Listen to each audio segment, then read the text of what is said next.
আমরা কেউ বসবো না, আমরা আমাদের দলীয় সঙ্গীতের মধ্যে দিই।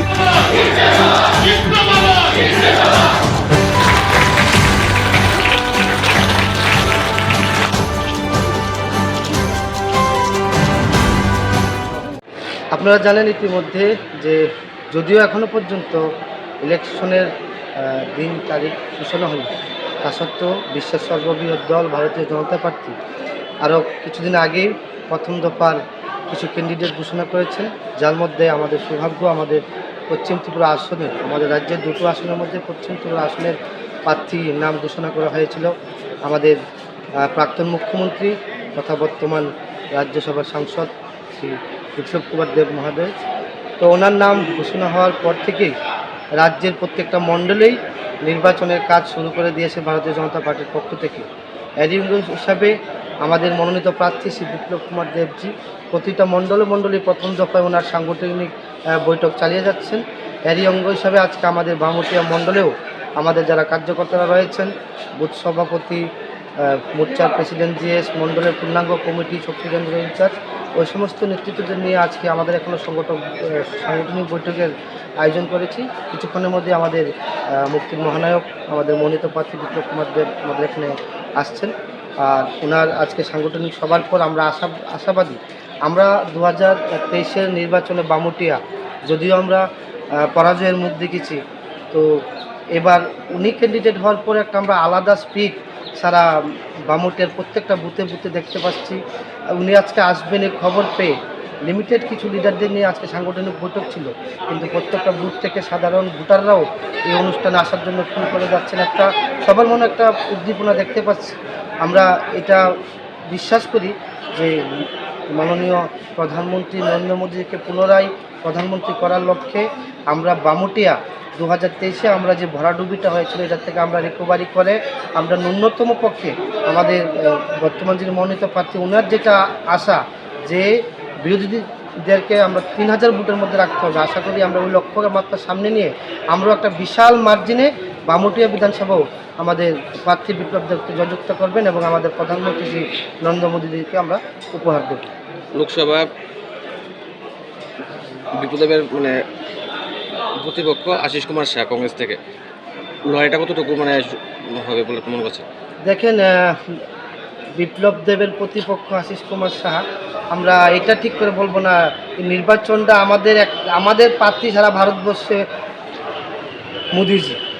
মোদিজির প্রতিপক্ষ আশিস কুমার শাহ বলতে পারলি আমরা, কিন্তু মোদিজির প্রতিপক্ষ আশিস কুমার শাহকে এটা একটা হাসির ব্যাপার হয়ে যাবে। এখন রাজ্যের মানুষ ঠিক করে জানেই না যে কংগ্রেসের প্রার্থী কে হয়েছে।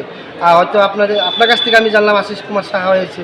রাজ্যের জনগণ ওইদিকে খোঁজ রাখছে না যে প্রতিপক্ষকে, শুধু একদিকেই মানুষের লক্ষ্য বিজেপির প্রার্থী মোদিজিকে ভোট দিতে হবে, রেকর্ড সংখ্যক ভোটে জয়যুক্ত করতে হবে, এটাই মানুষের মধ্যে। কংগ্রেস প্রার্থী আশিস কুমার সাহা বলছেন যে পশ্চিম ত্রিপুরা লোকসভা আসন না, শুধু সারা রাজ্যেই ভোটাররা অভিজ্ঞতার নিরিখে ভোট দেবে।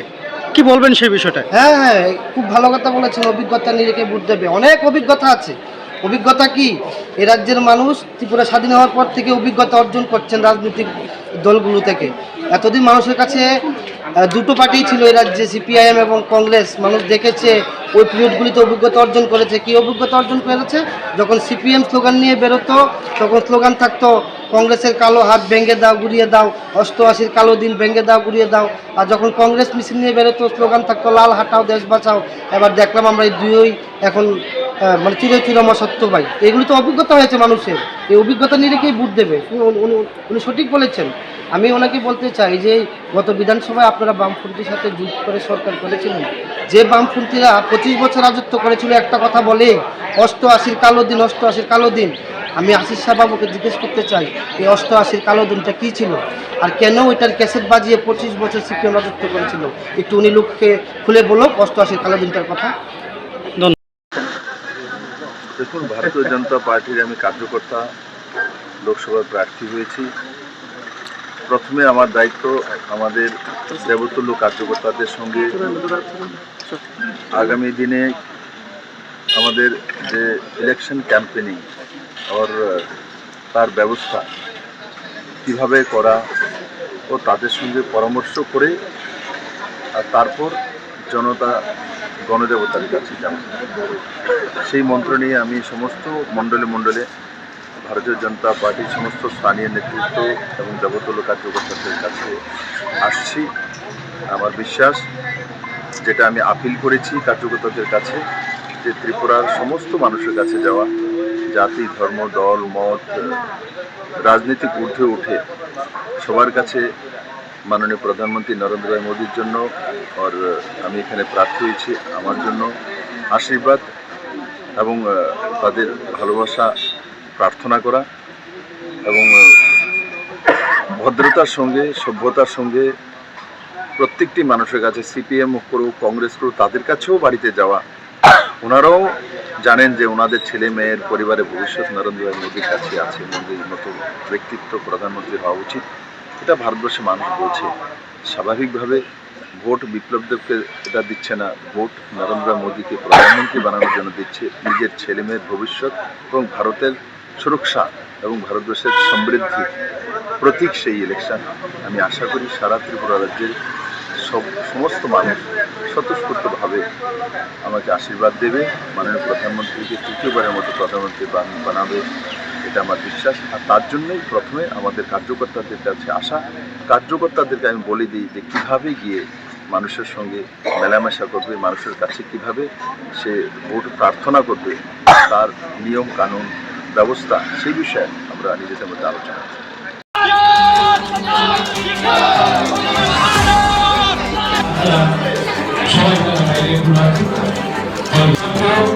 আমাদের সকলের মধ্যে কৃষ্ণনন্দ দাসকে এই ত্রিপুরা লোকসভা আসনের